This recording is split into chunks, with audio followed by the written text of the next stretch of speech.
गल्प सम्भारर द्वितीय पर्यायर आजिर गल्प देवी समर्पित ओडिशार द्वितीय बृहत्तम नदी ब्राह्मणी को शंख और कोयल दुई नदीर सुंदरगढ़ जिलार पानपोस्ट मिलन में ब्राह्मणी नदीर सृष्टि।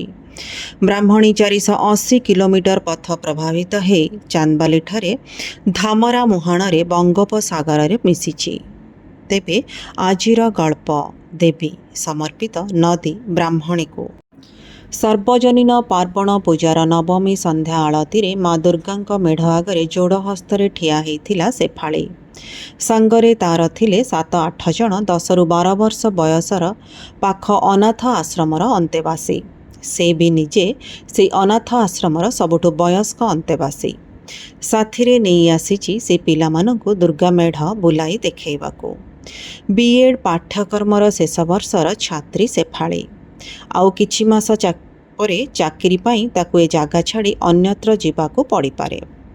छोट बलू एपर्यंत अनाथ आश्रम शेफालीर जीवनर धारा दुख कष्ट संघर्ष आउ किछिटा सुखर मिशामिशी अनुभूति।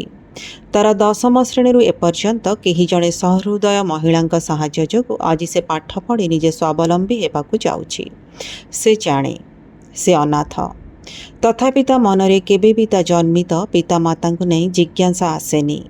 किंतु सबुबले ता मनटा डहल विकल हुए से सहृदय महिला विषय जानिबाकू जे 10ମ श्रेणी आज जाए तार पाठपढ़ा खर्च को निर्द्वंद्व उठाई आसीचंती। प्रत्येक शिक्षा वर्षर आरंभ मासरे पूरा वर्षटीर पाठपढ़ा खर्च पाई चेक टीए आसे शेफाली नारे। प्रेरकर नारे लेखा थाए केवल देवी। किंतु किए से देवी रुहंती केउठी से ताको जानिले केमिति? एमिति अनेक कथा अनेक थर से पचारिछि आश्रमर मैनेजर मैडम को। सबुथर से किंतु गोटिए कथा कही ताको चुप करी दियंती जे चेक पठाउथुवा महिलांकर ए गोटिए शर्त तांको परिचय समस्तंकठु गुप्त रखाजिब बोली।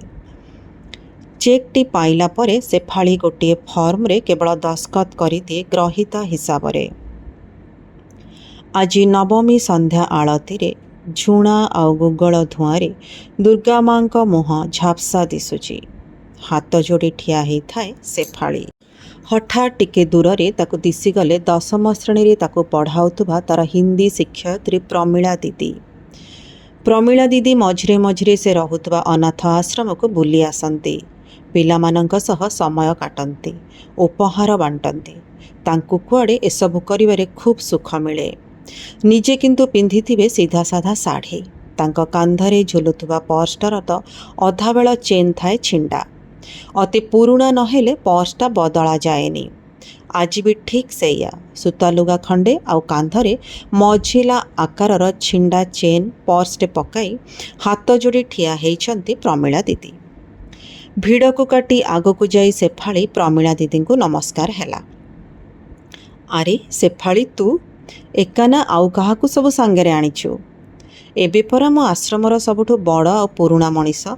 मु एबे आउ काहा सांगरे आसुनी मेढ़ देखी। मु सांगरे छोट छोट पिलांकू नेइकी आसुची मेढ़ देखैबाकू। हसीथिले प्रमीला दीदी। हाँ तू एबे बड़ हेई गलुणी। एई कथाबार्ता भितरे भिड़ बढ़ी जाई ठेलापेला आरंभ हो जाइथिला। प्रमीला दीदींग आड़कू एका संगरे गुड़े लोक माड़ी आसिले। ठेलापेलारे तांको कांधरू पर्सटा बाहरी जाई ओलटी पड़ीथिला आउ ता भितरर जिनिस सबु तळे पड़ी जाइथिला। एबे शेफाली आउ से नई पड़ी भिड़ भितरू सेतक को उठाइबाकू लागिले।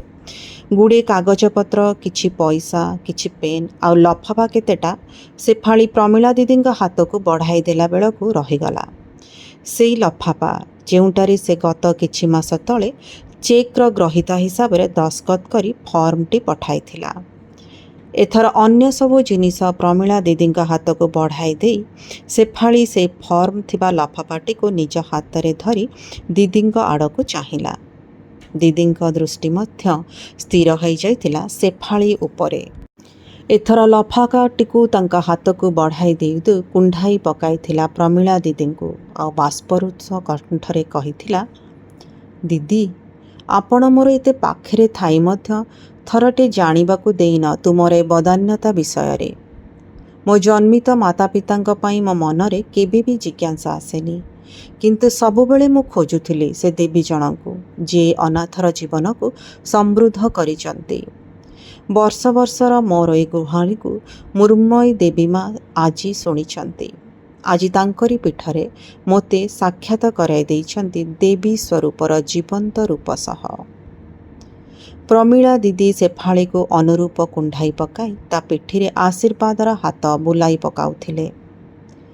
ଶେଫାଳୀର ସଶବ୍ଦ ଆତ୍ମସନ୍ତୋଷର କାନ୍ଦର ସ୍ୱର ସନ୍ଧ୍ୟାର ଆଳତୀର ଘଣ୍ଟ ଘଣ୍ଟା ଶଙ୍ଖ ଢୋଲ କାହାଳିର ଶବ୍ଦ ସହ ଏକାକାର ହେଇଯାଉଥିଲା।